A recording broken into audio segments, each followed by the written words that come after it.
Step back in time to explore unique, forgotten home designs. Imagine houses that are octagonal, steel, or castle-like. This journey through architectural history reveals 20 remarkable styles, their charms, brief popularity, and ultimate decline. Why did these styles fade from popularity? So, picture this. It's the mid-1800s, and there's this buzz about Octagon houses. Yeah, 8-sided houses. And it's all thanks to this guy, Orson Squire Fowler. Fowler was like the ultimate Octagon house influencer. He believed these quirky homes were way better, more space, better air circulation, and tons of natural light. Think about it. Same perimeter as a square or rectangle, but you get 20% more living space inside. Genius, right? It was all about maximizing your square footage without needing a bigger foundation. Smart. These houses often had flat roofs, a little cupola on top for extra light and air, and wraparound porches perfect for hanging out and connecting the different sides of the house. Plus, they had these open floor plans, which was pretty radical back then. The idea was that the air would flow better, keeping things cooler in the summer. Now, even with all these cool features, Octagon houses never really took off. They're kind of like that band that was super popular for, like, a minute, and then, poof. We do have some awesome examples still standing, like Longwood in Mississippi and the Octagon House in Wisconsin. Even Fowler's own place, which they nicknamed Fowler's Folly, ended up getting torn down. But even though they're rare, Octagon houses are this super cool reminder of how people were willing to experiment with design back in the day. Total architectural trailblazers. Alright, let's talk Queen Anne. From about 1880 to 1910, this style was everywhere in American homes. It totally kicked the stuffy Second Empire style to the curb. Think less formal mansion, more fairy tale dream house. We're talking major curb appeal. Queen Anne homes were all about being bold and a little bit extra. Asymmetrical? Check. Huge wraparound porches? Double check. Intricate woodwork that looked like it was spun from sugar? Absolutely. They loaded up on patterned shingles, those cool bay windows that jut out, and gorgeous stained glass. And many had these awesome towers or turrets. Seriously, they looked like mini castles. The best part? No two Queen Anne houses were alike. Architects went wild with different roof lines, throwing in gables, dormers, and fancy trim. These weren't just houses, they were statements. They screamed, "Look at me, I'm fabulous," and they totally reflected the good times and optimism of the late 1800s. But, trends change. After 1900, people started craving simpler, more toned-down styles. The Queen Anne look, with all its bells and whistles, started to fade. But we've still got some incredible examples standing, like the Carson Mansion in California. Seriously, Google it. It's the perfect picture of Queen Anne's over-the-top, totally awesome vibe. A true architectural icon. Okay, so after all that Victorian-era fussiness, people were ready for something different. Enter the American Foursquare. This style was like the architectural equivalent of a deep breath, clean, simple, and totally practical. It was all about ditching the frills and getting back to basics. From around 1895 to the late 1930s, these boxy, 2.5-story houses popped up everywhere. They were nicknamed prairie boxes, and you can kind of see the connection to that prairie school style that Frank Lloyd Wright made famous. Think symmetrical design, a big, welcoming front porch with sturdy columns, and a hipped roof that's where the roof slopes down on all four sides with a dormer window smack dab in the center. Inside, it was all about open space and making the most of every square foot. Built-in cabinets? Yep, they were all over that way ahead of their time. No wasted space, no unnecessary details. Just comfortable, functional living. But here's the really cool part. You could order these houses from a catalog. Companies like Sears and Aladdin sold them as kits, so families all over America could afford to build their own homes. Talk about democratizing design. It's no wonder Foursquares were so popular for so long. And tons of them are still around today, looking just as good as ever, a true testament to that classic, no-nonsense American style. Alright, let's talk Craftsman. This style was all about handcrafted goodness, natural materials, and keeping things simple and beautiful. It was like the total opposite of those fussy Victorian houses. Think early 1900s. Especially in California, that's where the Craftsman style really took off, from about 1905 to 1930. These homes were all about quality over, well, showing off. Solid wood, Real stone, and handcrafted details were the stars of the show. You could spot a Craftsman house a mile away. Low-pitched roofs with those wide eaves and exposed rafters, and often with decorative beams or brackets. Super distinctive. And inside, built-in everything. Bookshelves, window seats, it was all about making the home both gorgeous and practical. This guy, Gustav Stickley, was a big deal in the Craftsman world. He had this magazine, The Craftsman, that spread the word about this awesome style. Now, unlike some fancy design movements in Britain, American Craftsman homes were meant to be for everyone. Affordable, well-built, and beautiful. But, like all good things, the trend faded by the 1930s. Simpler, more modern styles took over. But if you want to see a perfect example of Craftsman style, check out the Gamble House in Pasadena. It's basically the poster child for everything that made this movement so special: warmth, craftsmanship, and a connection to nature. Pure architectural eye candy. Okay, y'all, let's head down south and talk about the Shotgun House. This style is iconic, especially in places like New Orleans. From the 1870s to the 1920s, these homes were the thing, and you can still see tons of them today. Picture this: a long, narrow, rectangular house, with rooms lined up one after the other, like a straight shot, hence the name. No hallways, usually. It's all about that airflow, which was crucial in the hot, humid southern climate. Think of it as built-in air conditioning, the old-fashioned way. Now, the really cool part is where these houses came from. They're believed to have roots in Haitian and West African architecture, brought over through the Caribbean. Talk about a melting pot of influences. Their simple design made them super affordable, perfect for working-class families. Plus, you could squeeze a bunch of them onto small lots, which was great for city living. Over time, a lot of shotgun houses fell into disrepair. But lately, they've been making a comeback. People are restoring them, and they're becoming trendy again. And get this, Elvis Presley's birthplace in Tupelo, Mississippi? It's a shotgun house. How cool is that? It's a perfect example of this uniquely Southern style: simple, practical, and full of history. I have kept the language and phrases suitable for Southern US. Okay, let's take a trip back in time and talk about Tudor Revival. This style was a real favorite from the 1890s all the way through the 1940s. It was like bringing a little slice of medieval England right here to the States.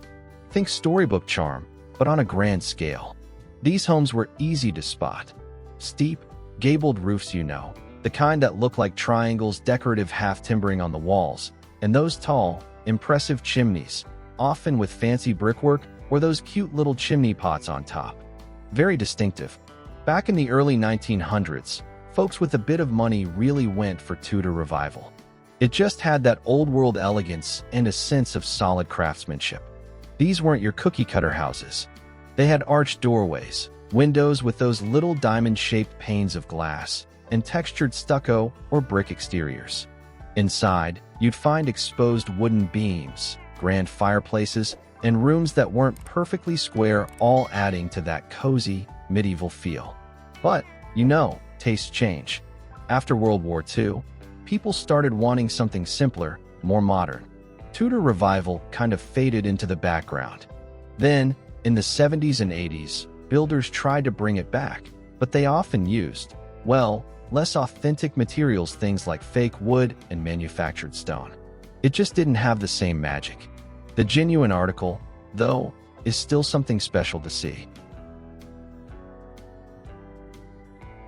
Let's turn our attention to the Dutch Colonial Revival, a style that really captured hearts from the 1910s to the 1930s.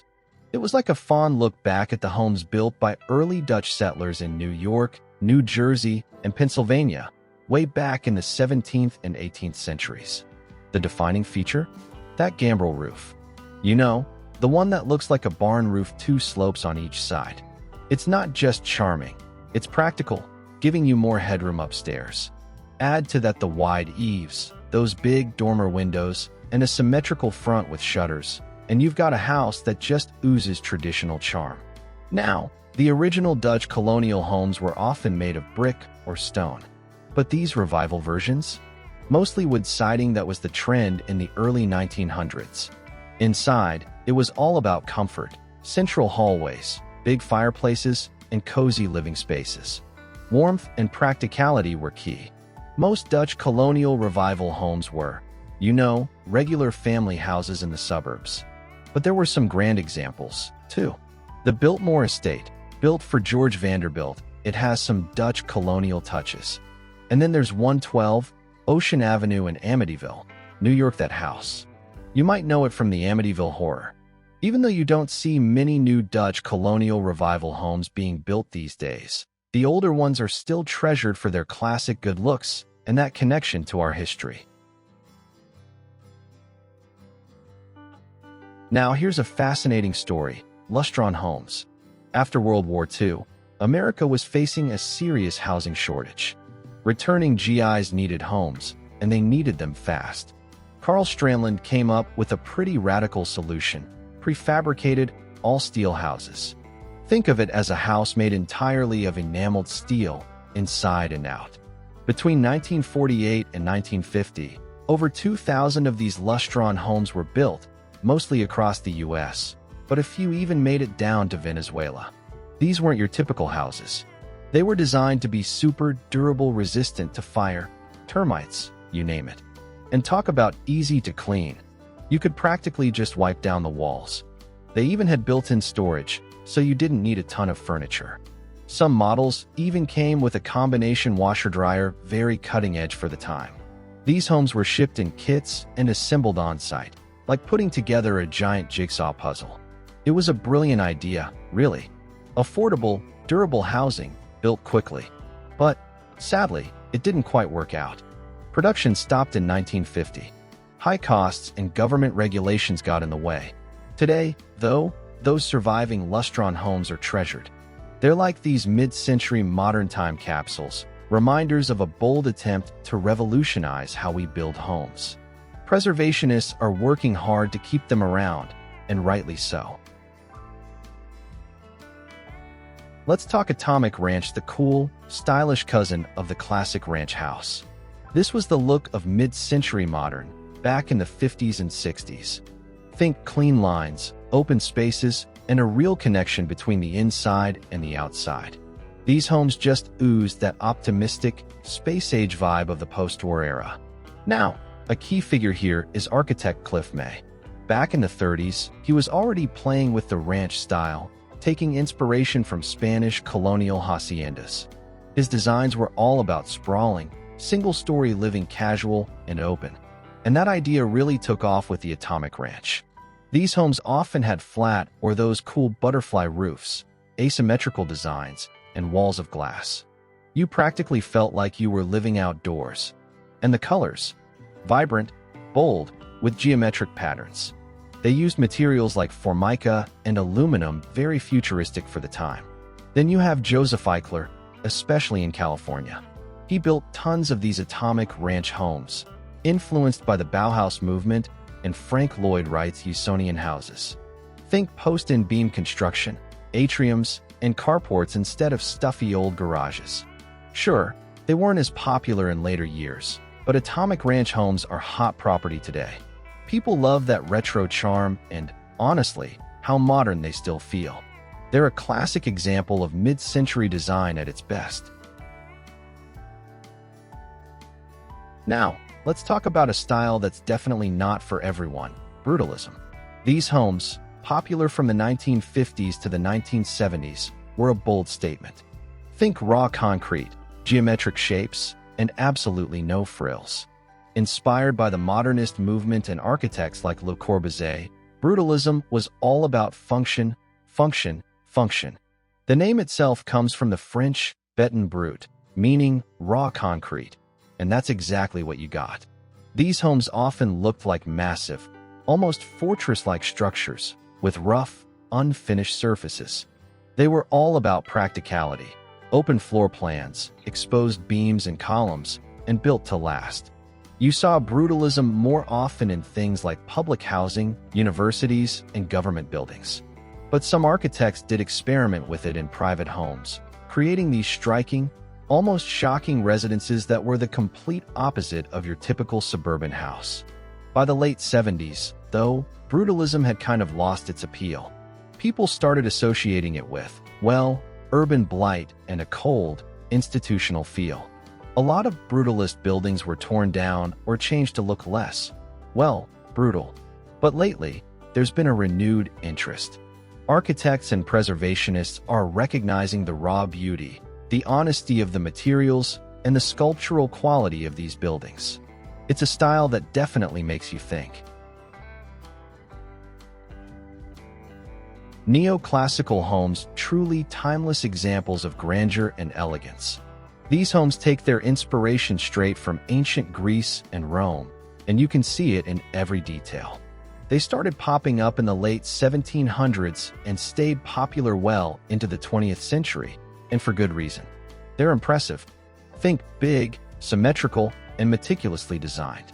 Neoclassical homes have a sense of formality and, let's be honest, a bit of showing off. They were often built to showcase wealth and status. One of the first things you'll notice is the columns. Tall, dramatic columns, often Doric, Ionic, or Corinthian, usually framing the front entrance. It gives the house this stately, almost temple-like look. Sometimes, those columns go all the way across the front, creating a grand colonnade, like something out of an ancient palace. Everything is perfectly balanced, evenly spaced windows, a centered doorway. It all creates this harmonious, pleasing effect. And the details, pediments, intricate moldings, decorative cornices, it's all about that classical sophistication. You'll often see classical motifs around the doorways and windows, like pilasters and fanlights. The styles evolved a bit over time, sure, but neoclassical homes are still a go-to for government buildings, historic mansions, and even high-end modern homes.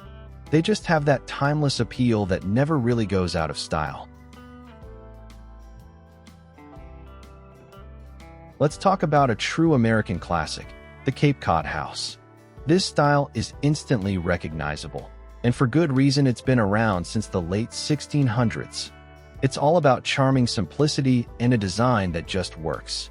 Think of it as the New England version of an English cottage, but built to handle those tough winters.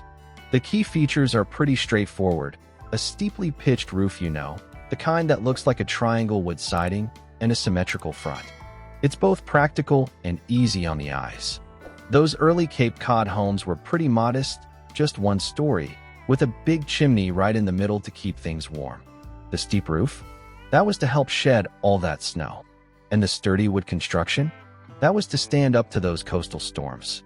They had those multi-pane windows to let in the light, and later on, people started adding dormer windows upstairs for more air and space. Now, Cape Cod stayed mostly a New England thing for a long time. But then, in the 1930s, they became super popular, especially as affordable housing in the suburbs. Today, you'll see bigger versions, with updated materials, maybe an extra wing or a garage. But they still have that cozy, timeless feel of the originals. It's a style that's truly stood the test of time. Let's journey to the French countryside, without leaving the States. Country French homes bring that European elegance right here to America. This style goes way back to the 18th century, when French settlers brought it to places like Louisiana and the Mississippi Valley. Think of those charming, rustic homes you'd see in rural France. That's the inspiration. These houses are all about graceful proportions, steeply pitched roofs, and a warm, inviting feel. Usually, they're one story, but sometimes you'll see a second level tucked up under that distinctive roof. The exteriors? Often stucco, maybe with some stone or brick mixed in, and that classic half-timbered look. It's like a nod to medieval European craftsmanship. Tall, narrow windows with shutters add to that old-world charm. and you'll often see arched entryways and wrought iron details. It's refined, but not stuffy. And that roof, whether it's hipped or side-gabled, it's a key part of the country French look, giving the house a stately, yet cozy presence. You'll often find these homes on larger lots. With winding driveways and beautiful gardens, it all adds to the curb appeal. Now, while the style is rooted in history, modern country French homes often have all the modern conveniences, but they still keep that classic European elegance that makes them so special. It's a timeless look that's both sophisticated and comfortable.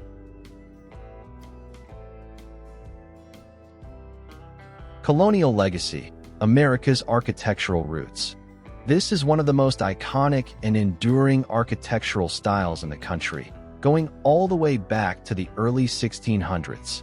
It's rooted in European traditions, especially English, and it's all about symmetry, balance, and above all, practicality. Over the years, colonial architecture branched out into different substyles. You've got your Georgian, Federal, and Dutch colonial, each with its own little quirks. But they all share those core colonial elements. Typically, you're looking at a 2- or 3-story house, rectangular in shape, with the front door right in the middle and windows evenly spaced on either side. Brick or wood are the classic materials, giving these homes a stately, yet welcoming feel. Inside, it's all about function. Living room, dining room, kitchen, those are on the first floor. Bedrooms are upstairs. It's a clear separation between where you entertain and where you sleep. You'll often see dormer windows poking out of the roof, decorative shutters on the windows, and maybe a columned entryway. And, of course, a fireplace, a nod to the days when that was your main source of heat. Even though they're rooted in history, colonial homes are still super popular today. Their timeless appeal, that classic design, and that sense of elegance, it just never gets old. They're adaptable, too, fitting in just as well in a historic neighborhood as they do in a modern development. Let's step back in time and talk about Victorian homes, some of the most ornate and visually stunning houses you'll ever see. These homes are all about the grandeur and creativity of the 19th century during Queen Victoria's reign. Think Industrial Revolution, a time when all those intricate details that used to be too expensive to make by hand suddenly became possible. You can spot a Victorian house a mile away. Steep roofs, those prominent gables facing the front, and tons of elaborate woodwork. They're not symmetrical, that's part of the charm. Bay windows, turrets, towers, it's all a bit whimsical, like something out of a fairy tale. And that intricate trim, sometimes called gingerbread, it's pure Victorian. Many of these homes also have those wonderful wraparound porches with fancy posts and spindles, perfect for relaxing and enjoying the neighborhood. Inside, it was all about luxury. High ceilings, intricate moldings, richly patterned wallpapers, and stained glass windows. Now, back in the day, they loved deep, bold colors and lots of furniture. Today, people often mix those classic architectural features with more modern colors and materials. It's a way to keep the historical character of the house while making it comfortable for today's living. Whether they're restored to their original glory or given a modern update, Victorian homes are a true symbol of craftsmanship, elegance, and artistic expression. Let's explore Tudor-style homes. They're like bringing a little piece of medieval England right here to America. Think old-world charm, but with a modern twist. Now, the real Tudor period was way back in the 1500s and 1600s, but the Tudor Revival style we're talking about is more from the late 1800s and early 1900s. It takes inspiration from both those quaint medieval cottages and the grand manor houses. One of the first things you'll notice is the roof steeply pitched, often with those cross gables that stick out. And then there's the half timbering, those dark wooden beams against the light-colored stucco or stone. It's very distinctive, almost like something out of a storybook. You'll often see brickwork, too, especially on the lower parts of the house or the chimneys, adding a bit of warmth and texture. And the windows, tall, narrow, with lots of small panes, sometimes with dark wood or leaded glass, it all adds to that old-world feel. Inside, Tudor homes are all about coziness. Exposed wooden beams, stone fireplaces, arched doorways, it's like stepping back in time. They often use rich, earthy colors and textured materials, really playing up that medieval-inspired charm.